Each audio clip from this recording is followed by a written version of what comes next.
sur le canal Delta 7 pour cette troisième émission Senior et numérique. Aujourd'hui, nous allons aborder la santé et le numérique et donc parler de Doctolib, ce site qui permet de faire de réserver son créneau médical pour n'importe quel praticien. Pour ça, je vais vous laisser avec Axel qui va vous expliquer comment créer son compte, comment réserver un créneau et comment utiliser la plateforme. Merci Elise. Alors là, du coup, on se retrouve sur Doctolib. Alors tout d'abord, pour se rendre sur Doctolib, qu'est-ce qu'on fait? On va sur Internet. Alors pour aller sur Internet, moi je vais sur Firefox, mais vous pouvez vous rendre sur plein d'autres choses, sur Google, etc.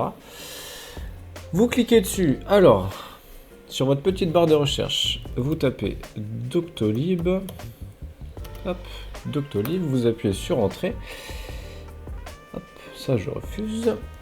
Et du coup, on regarde bien, nous avons Doctolib juste ici, et on fait bien attention, bien évidemment, à regarder qu'il n'y a pas annonce juste devant, et que nous sommes bien sur le site de Doctolib, parce que vous voyez ici, c'est marqué www.doctolib.fr. Je clique dessus. Hop. On arrive sur cette belle page. Je vais dézoomer un petit peu, histoire qu'on voit mieux. Hop. Alors, vous tombez sur cette page de présentation, c'est la page d'accueil ça. Tout d'abord, le but en fait, ça va être de se connecter. Si vous regardez juste ici, c'est marqué se connecter, gérer mes rendez-vous. Vous allez cliquer dessus et en fait, ça va vous demander de créer un compte. Donc soit, moi dans mon cas, le compte est déjà créé, donc c'est plus pratique. Mais sinon, vous appuyez juste ici sur s'inscrire. Donc si vous appuyez sur s'inscrire, en fait, ça va vous demander votre numéro de téléphone, une adresse mail, votre date de naissance, etc. Et vous avez juste à accepter aussi les conditions d'utilisation. Et c'est bon, vous êtes inscrit. Alors, je regarde juste avant. Hop. Du coup, une fois que vous avez créé votre compte, vous appuyez sur se connecter.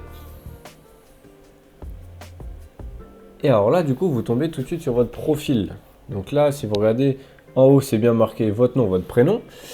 Mes documents et mes rendez-vous. Ça, en fait, c'est un petit onglet pour voir les rendez-vous qu'on a déjà pris. Mais nous, on veut en prendre un. Donc là, vous avez vu, on est sur la même page d'accueil que tout à l'heure, sauf que cette fois-ci, c'est bien marqué mon nom et mon prénom. Et là, du coup, vous avez la barre de recherche. Juste ici, vous voyez, il y a une petite loupe avec écrit nom, spécialité, établissement. Vous allez appuyer dessus et du coup, vous allez rechercher ce que vous voulez. Dans mon cas, je vais chercher un opticien, par exemple. Hop, je tape opticien, un opticien lunetier. Parfait. Je clique. Et là, du coup, c'est le lieu dans lequel vous voulez le trouver. Du coup, moi, je vais dire, allez, par exemple, là, Ivry-sur-Seine. Hop, Ivry-sur-Seine. Je clique dessus. Et là, je vais appuyer sur rechercher.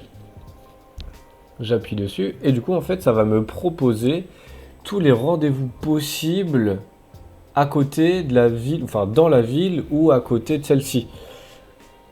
Donc là, si vous voyez, il y a 180 résultats pour un opticien lunetier à Ivry-sur-Seine. C'est pas mal quand même.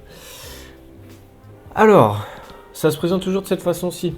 Vous allez avoir en fait tous les opticiens lunetiers les uns après les autres selon la distance par rapport à la ville que vous avez mis.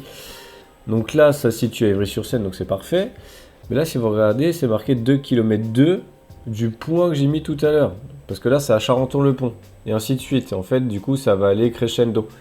Là, ça va être de plus en plus loin. Si je continue, les derniers, voilà, c'est 4 km, etc. Donc, je vais prendre celui à côté de chez moi. Donc là, si vous regardez, vous avez Optique Ivry, Ivry-sur-Seine, etc. Et vous avez déjà des rendez-vous pour le lendemain.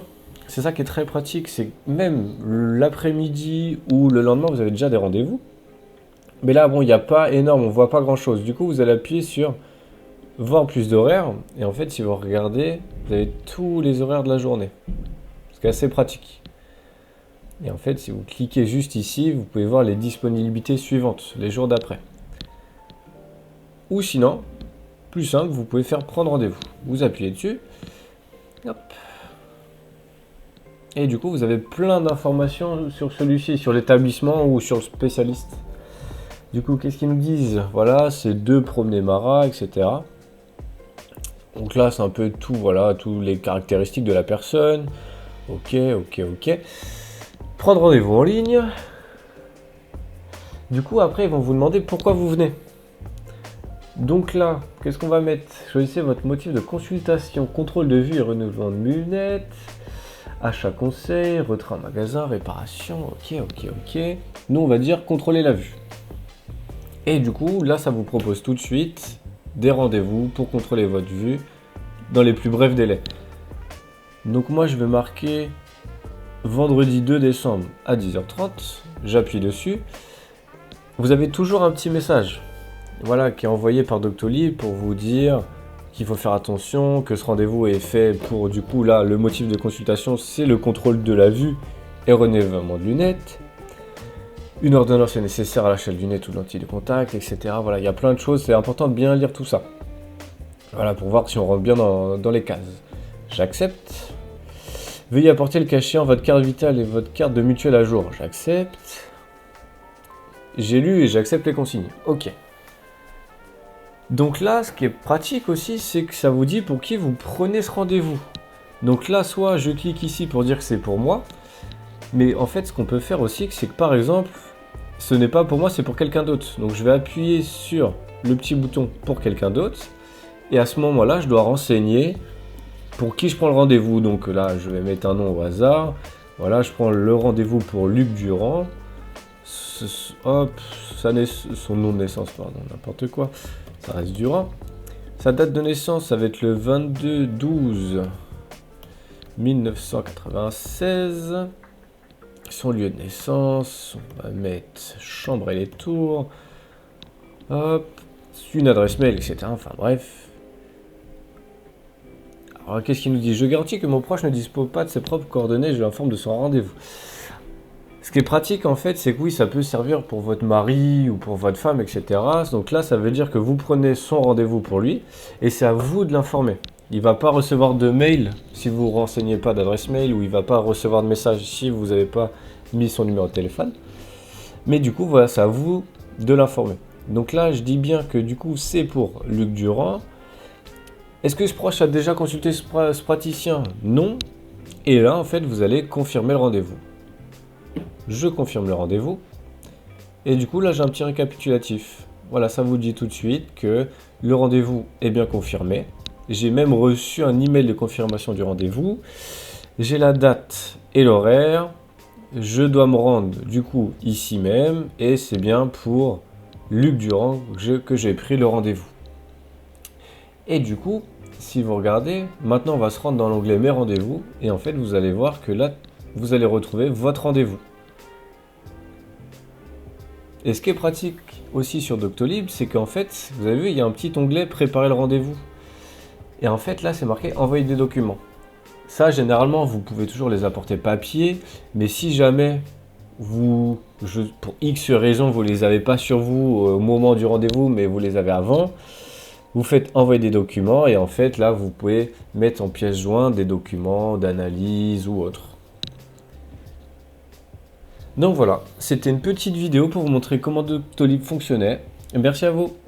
Merci à tous d'avoir écouté cette dernière émission sur Doctolib et l'utilisation de cette plateforme. On espère que vous avez passé un bon moment en compagnie d'Axel et que vous avez appris plein de choses. On se retrouve rapidement pour la dernière émission numérique et senior et à très bientôt sur le canal Delta 7.